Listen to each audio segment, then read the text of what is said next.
Why countries are not serious to reduce greenhouse gases. How they can cut carbon emissions.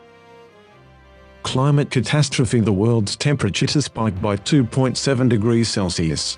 As a result of the rising, more disastrous repercussions could occur over the planet, ranging from horrific floods to bushfires and storms.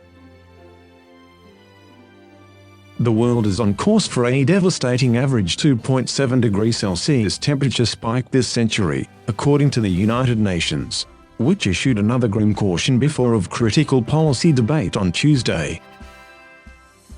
The UN's Environment Programme, UNEP, stated country measures to decrease carbon emissions were weak promises, not yet achieved.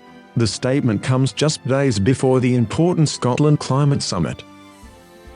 The G20 countries are responsible for 78% of all emissions, so the to-do item lies with them, Inger Anderson, executive director of the UNEP, told Al Jazeera.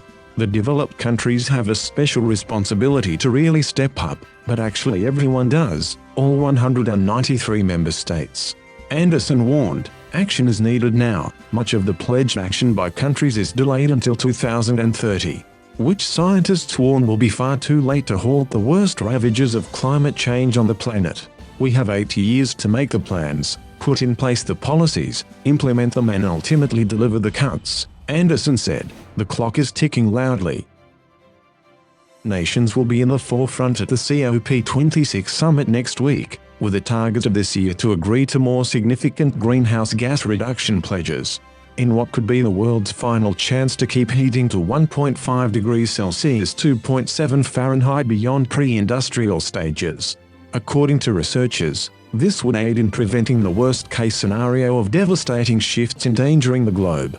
Climate changes such as superstorms, fires, and floods are becoming more common in countries around the world, and even the smallest increases in temperature would exacerbate the problem. The United Nations World Meteorological Organization warned ahead of the 2-week event, which starts on Sunday in Glasgow, that greenhouse gas concentrations reached new highs last year and that the world is way off track in terms of limiting increasing temperatures.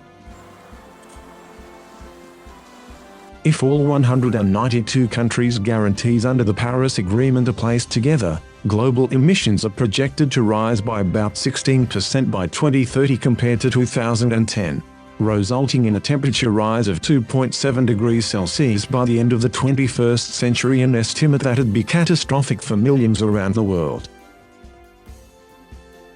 UN Chief Antonio Gutteres stated, Tuesday's report revealed that countries were still on track for climate catastrophe. This report is another thundering wake-up call. How many do we need? The emissions gap is the result of a leadership gap, Gutteres briefly explained to journalists. The era of half measures and hollow promises must end. The time for closing the leadership gap must begin in Glasgow.